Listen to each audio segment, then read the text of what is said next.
Welcome to the Funny 'Cause It's True podcast. I'm your host, Kevin McGeehan. The show is recorded live every other Tuesday at the Second City Hollywood in Los Angeles, California. Storytellers are either predetermined or chosen randomly on the night of the show, and this podcast is a mixed bag of some of my favorites. This episode is all about epiphanies, stories of sudden and unexpected revelations. Kyle McGrath realizes that his mother had been purposely and blatantly deceiving him for years. Carla Snowden discovers that you shouldn't hate the player, merely the game. And I follow the advice of a frog because I actually find it, the rainbow connection. But there were no lovers nor dreamers, just me. Let's not dawdle. First up, Kyle McGrath.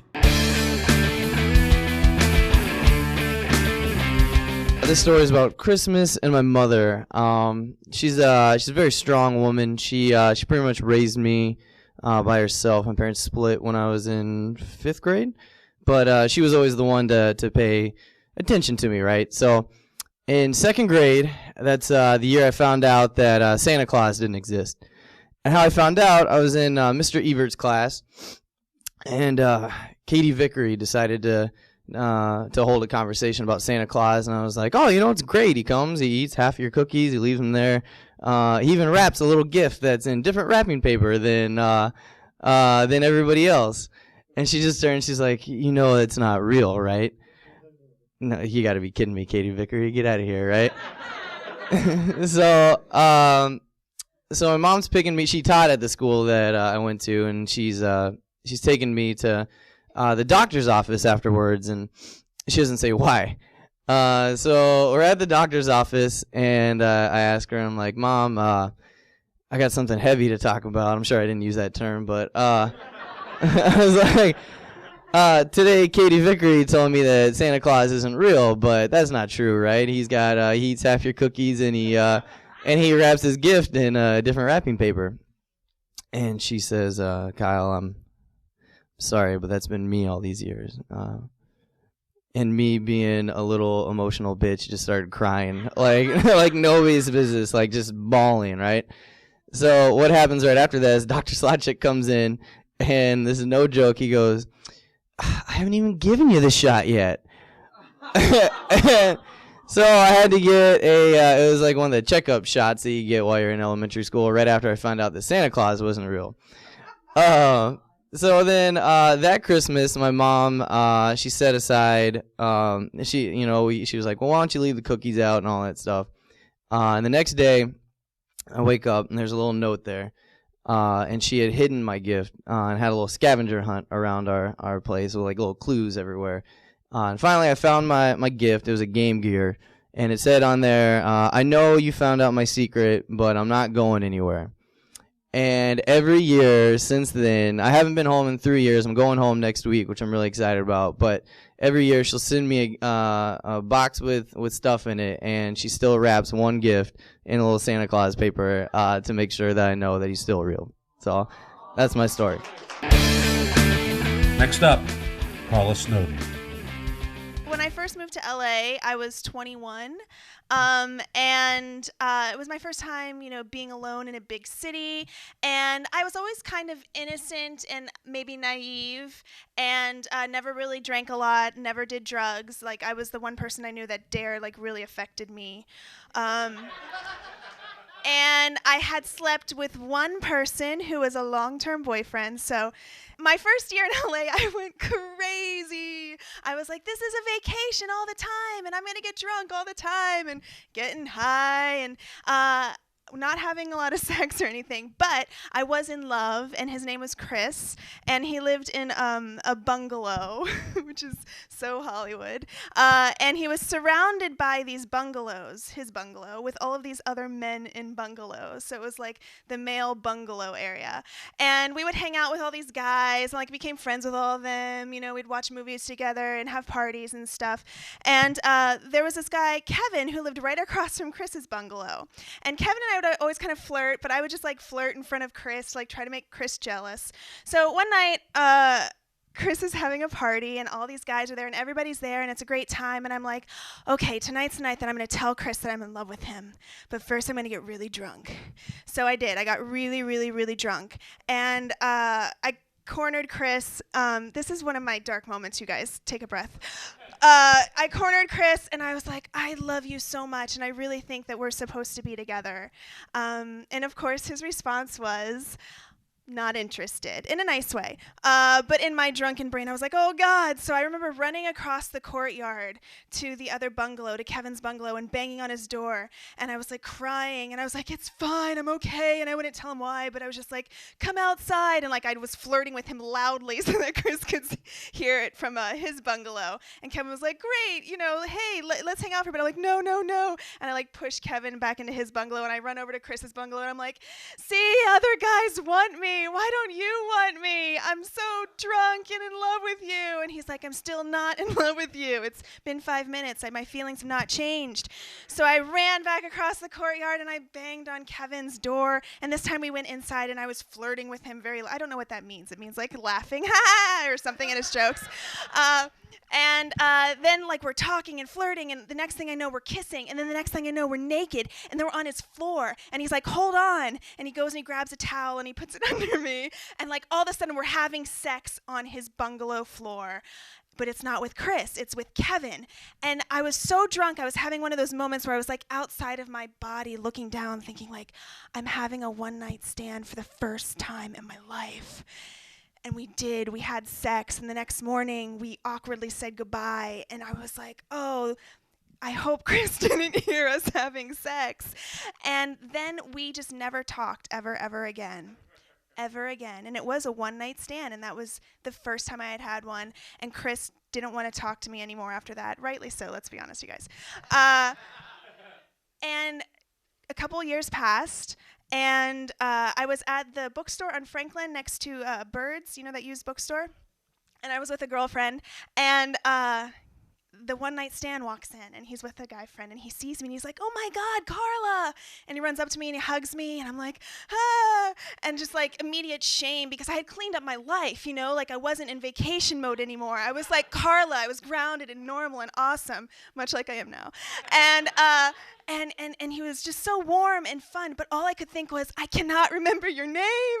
I do not remember your name. So we're talking, and then he kind of, after a couple minutes, he's like, okay, well, hi to my friend. Hi, I'm Kevin, and I'm going to go ahead and introduce myself to you since Carla clearly doesn't remember my name.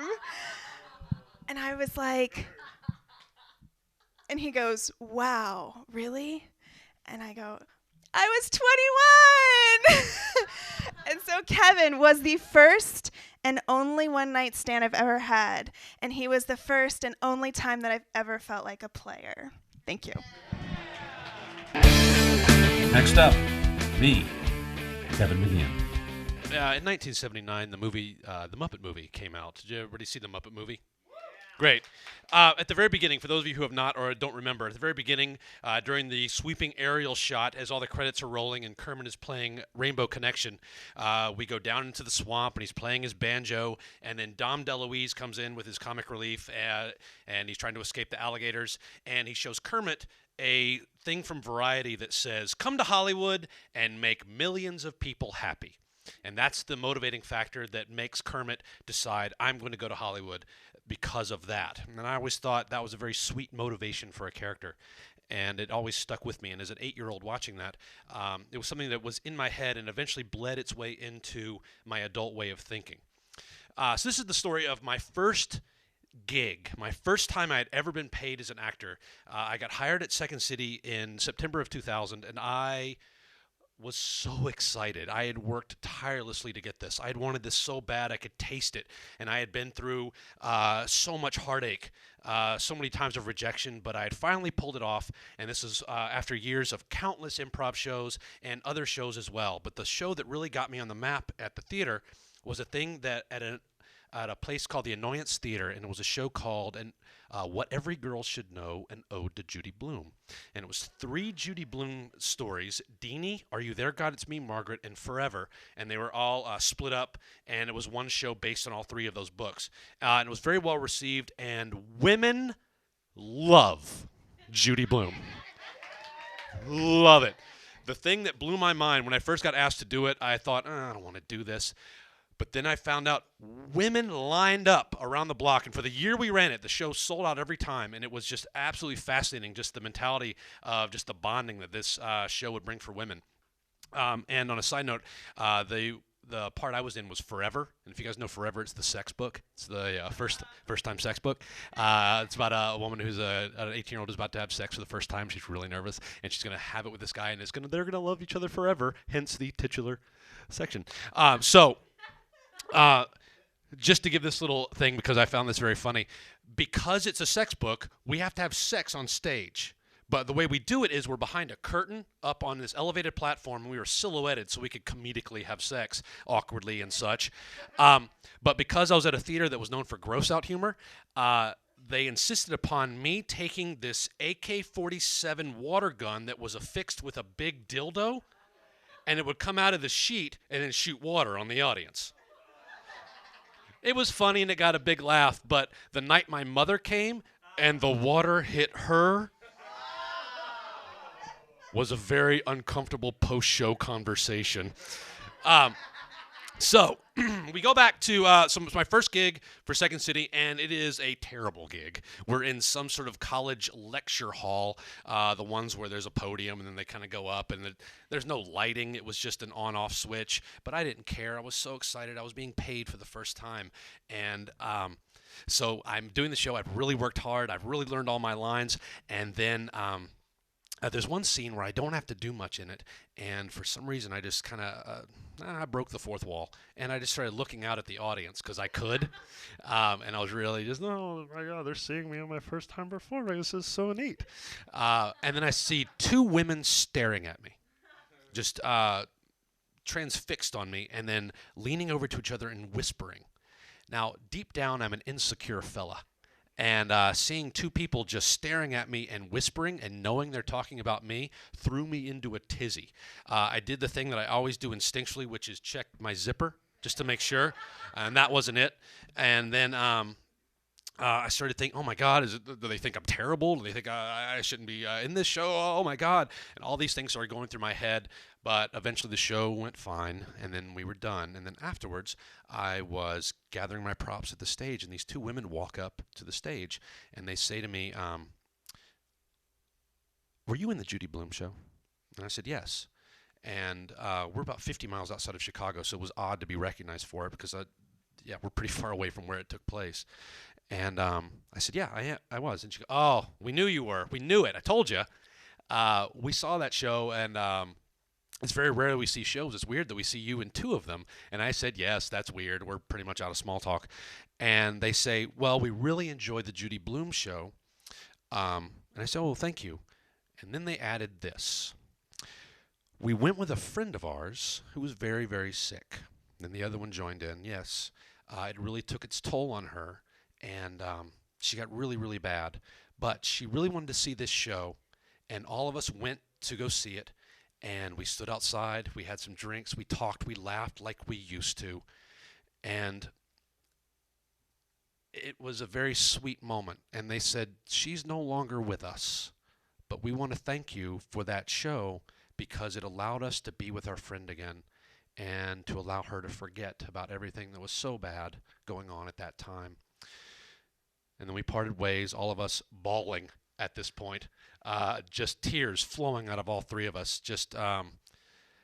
And in my first gig, the thing that I worked so hard for, and I was so focused on that something more profound happened to me in that moment, which was there is something truly magical in my mind, and this is very Pollyanna of me, that this kind of stuff is great because even though it's not millions of people, I was still able to help 3 people be very happy, even if just for a little bit.